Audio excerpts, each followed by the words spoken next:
असा programme arrange केला त्याबद्दल प्रथमतः मी तुमचे आभार मानतो. सेक्रेटरी साहेब आणि मालाडकर साहेब यांनी हा प्रोग्राम अरेंज केला म्हणून आपल्या सर्वांचे आम्ही आभार मानतो. तर आमचे जे BMCचे एक जो तांबे साहेब म्हणून आले नाही, ते काही कारणामुळे इलेक्शनच्या मीटिंगमध्ये बोलवलं गेलं, तर आपण हा कार्यक्रम सुरू करूया सेक्रेटरीच्या परवानगीने. माझं नाव प्रकाश गोठणकर आहे. मी AG तर्फे काम करतो. CND म्हणजे डेब्री या विभागामध्ये काम करतो आणि आपली एक टीम आहे पथनाट्याची. सेग्रिगेशन आपलं कसं करायचं गार्बेजचं याबद्दल ती येते. तोपर्यंत आपण सुरू करूया की सध्या सॉलिड वेस्ट मॅनेजमेंट या प्रकारामध्ये सर्व कचरा येतो. ओला कचरा, सुका कचरा, ड्राय वेस्ट येतो.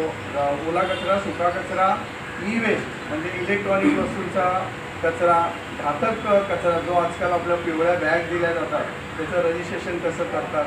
तर या सर्व कचऱ्यांचं सेग्रिगेशन कसं करायचं, का करायचं, हा कन्सेप्ट कसा पुढे आला याची सर्व आपण सविस्तर चर्चा करू. आम्ही माहिती देऊ आणि त्यानंतर आपले काही प्रश्न असतील, आपण कसं त्या कचऱ्याचं वेगवेगळं सेग्रिगेशन करून ठेवायचं आणि ते BMCला हँडओव्हर करायचं याबरोबर आम्ही तुम्हाला माहिती देऊ.